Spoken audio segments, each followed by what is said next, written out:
Delhi high court ने शुक्रवार को कहा कि वो व्यक्ति जो विवाह के लिए धर्मांतरण करता है उसे शपथ पत्र पर घोषणा करनी चाहिए कि वो नए धर्म के साथ जुड़े तलाक, हिस्सेदारी, विरासत और धार्मिक अधिकारों के प्रति परिणाम और निहितार्थों का पूरी तरह से जानकार है। ये एक ऐसी घटना है जिसमें दिल्ली हाईकोर्ट ने धर्मांतरण के लिए विवाह करने वाले लोगों के लिए कुछ दिशा निर्देश जारी किए हैं। नमस्कार, आप देख रहे हैं एयर न्यूज़। अगर कोई पर्सन जो हिंदू रिलीजन से बिलोंग नहीं करता वो अपने आप को कन्वर्ट कर रहा है हिंदू में, तो क्या हो गया? Conversion to Hinduism. मैंने क्या कर लिया? अपना धर्म फिर मोमडन से फिर हिंदू करवा लिया।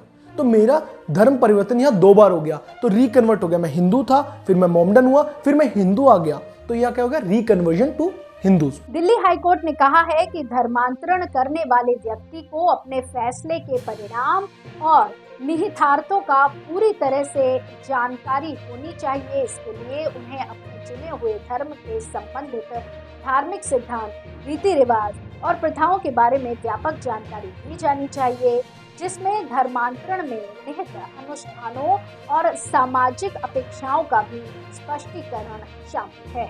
आगे दिल्ली हाईकोर्ट ने कहा कि कानून की किताबें हर स्थिति के जवाब नहीं दे सकती जो न्यायिक अदालतों के सामने पेश की गई याचिकाओं के पन्नों में छिपी हुई है, लेकिन जब अदालतें ऐसी वास्तविक जीवन की स्थितियों से निपटती हैं तो दिशा निर्देश जारी हैं। न्यायमूर्ति शर्मा ने कहा कि विशेष विवाह अधिनियम के तहत विवाह करने वाले मामलों को छोड़कर धर्मांतरण के बाद अंतर धर्म विवाह करने वाले व्यक्तियों को प्राधिकरणों द्वारा कुछ शपथ पत्र प्राप्त किए जाने चाहिए, जिसमें दोनों पक्षों की आयु, वैवाहिक इतिहास और वैवाहिक स्थिति और उसके प्रमाण के बारे में एक शपथ पत्र शामिल हो।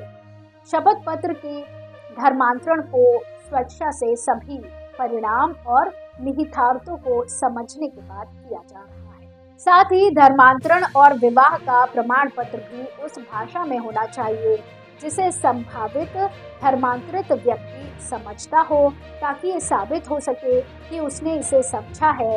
दिल्ली हाईकोर्ट ने कहा ये हिंदी में भी होना चाहिए, जहां संभावित धर्मांतरित व्यक्ति की बोली और समझी जाने वाली भाषा हिंदी हो। इसके अलावा जो भी भाषा उस प्राधिकरण द्वारा इस्तेमाल करने को पसंद की जाए, जहां संभावित धर्मांतरित व्यक्ति की बोली और समझी जाने वाली भाषा हिंदी से अलग हो, वहां उस भाषा का इस्तेमाल किया जा सकता है। ये दिशा निर्देश उस व्यक्ति पर लागू नहीं होंगे जो अपने मूल धर्म में वापस लौटता है, क्योंकि धर्मांतरित व्यक्ति पहले से ही अपने मूल धर्म से परिचित होता है। आपको बता दें कि ये फैसला एक निकाहनामे के बाद सामने आया था, जब उस मामले में FIR दर्ज होने के बाद पार्टियों ने विवाह कर लिया था और उनके बीच एक निकाहनामा हस्ताक्षर किया गया था, लेकिन इसके बाद भी आरोपी को गिरफ्तार कर लिया गया था और उसे पार्टियों के बीच समझौते और विवाह के आधार पर अंतरिम जमानत दी गई थी, जिसे बार बार बढ़ाया गया था।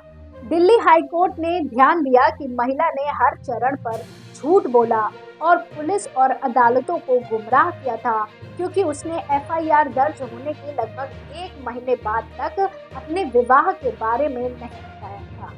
दिल्ली हाईकोर्ट ने इस बात को ध्यान में रखते हुए ये टिप्पणी की कि महिला ने आरोपी के साथ उसके बाद भी यौन संबंध बनाए रखे थे, जबकि उसे पता था कि वो उसके खिलाफ FIR दर्ज करवा चुकी है।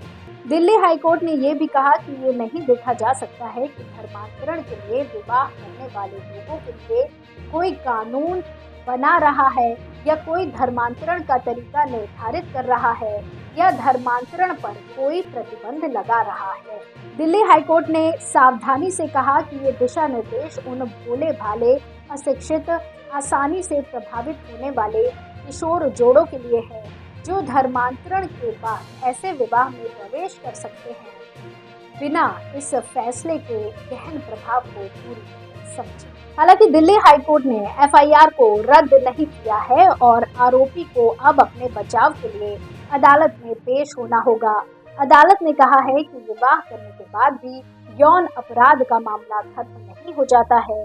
अगर महिला ने अपनी सहमति नहीं दी थी अदालत ने ये भी कहा कि धर्मांतरण के लिए विवाह करने वाले लोगों को अपने नए धर्म के बारे में पूरी जानकारी होनी चाहिए ताकि वे अपने अधिकारों और कर्तव्यों का सम्मान कर सकें। इस तरह दिल्ली हाईकोर्ट का ये फैसला धर्मांतरण के लिए विवाह करने वाले लोगों के लिए एक नया अवसर बन सकता है, जो उन्हें अपने फैसले को सावधानी से लेने और अपने नए धर्म के साथ जुड़ने के लिए तैयार कर सकता है।